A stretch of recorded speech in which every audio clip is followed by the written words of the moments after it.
You know, in cybersecurity, there's this old saying that people are the weakest link. We've all heard it. But what if that's not just wrong, but actually a really counterproductive way to think about security? Today, we're going to flip that entire idea on its head. We're talking about how to build a real human firewall, how to turn your team from a potential risk into your absolute greatest security asset. This right here is the mission. It is a total shift in perspective. Instead of seeing people as some kind of bug that needs to be patched, we start seeing them as the operating system for our entire security culture. So you're not just managing a problem, you're empowering a solution. This is the North Star for any security program that actually wants to work. Okay, it's a fantastic goal, right? But how do we actually make it happen? How do we go from this great idea to a real, functioning human firewall? Well, the answer starts with something surprisingly basic. We have to understand that when we say learning, we're often mixing up three totally different things. And that brings us to a really important framework, the hierarchy of learning. See, most companies just lump everything together under the word training.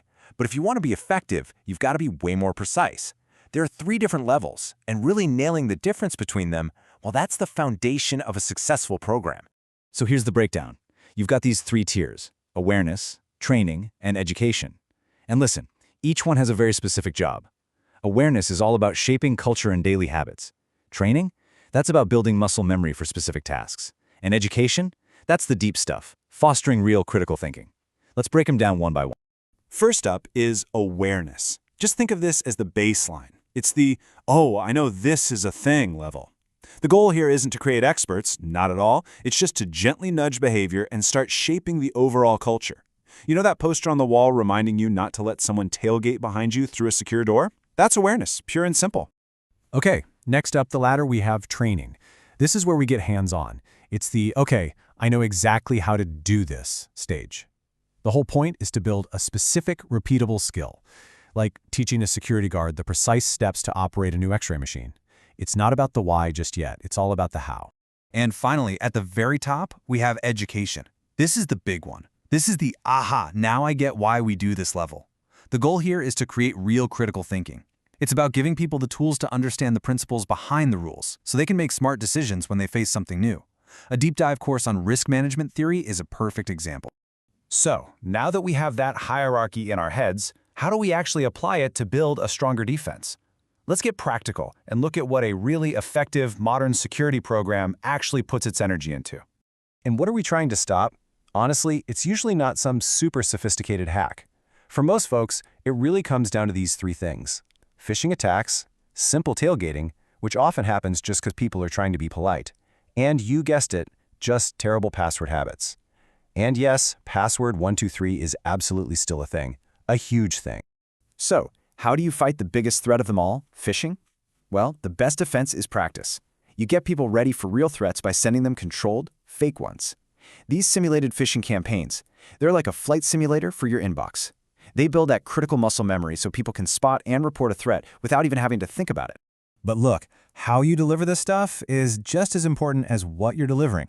The days of making everyone sit through a boring hour-long annual video, they're over. The best programs use micro-learning, short, punchy videos. They make it fun with gamification, leaderboards for who spots the most phishing emails. And they build community with informal things like lunch and learns. And let's just double-click on that micro-learning point. 2 to 3 minutes. Why that specific length?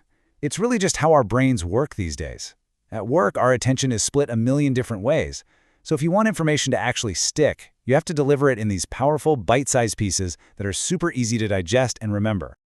Okay, so we know what a good program looks like, but it's just as important, maybe even more so, to know what can absolutely sink it.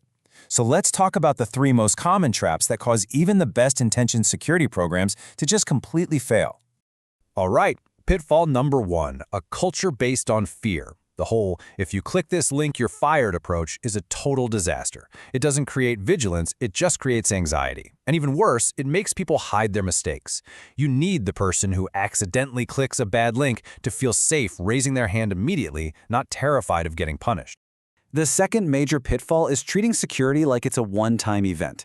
You know that annual compliance video? Yeah, pretty much all of that information is forgotten within a couple of days. Security isn't a box you check, it's a muscle, and it needs to be exercised constantly to stay strong. It has to be an ongoing thing to stay top of mind. And the third big trap is the check-the-box mentality. This is where the entire program is basically just designed to make an auditor happy, not to actually reduce any real risk. It becomes what people call security theater. You're doing all the right things on paper, but because the real goal isn't to change behavior, the actual impact is zero. And make no mistake, these aren't small problems. Being fear-based, being too infrequent, or just doing it for compliance, each one of these is like a poison pill for your security culture. Any one of them is more than enough to completely wreck your efforts to build that human firewall. So let's bring this all together. The journey is about changing that whole mindset, from seeing people as a weak link to seeing them as a strong shield. The real goal is to weave security so deeply into your organization that it just becomes part of the culture, part of how everyone operates. And here we are, right back where we started. This mission statement, it should be the filter for every single security decision you make. You have to ask, is what we're doing right now helping to turn our people into a stronger line of defense? If the answer is no, then you have to ask why you're even doing it. So, what are the big things to remember? First, get that hierarchy right. Use awareness, training, and education for what they're actually good for.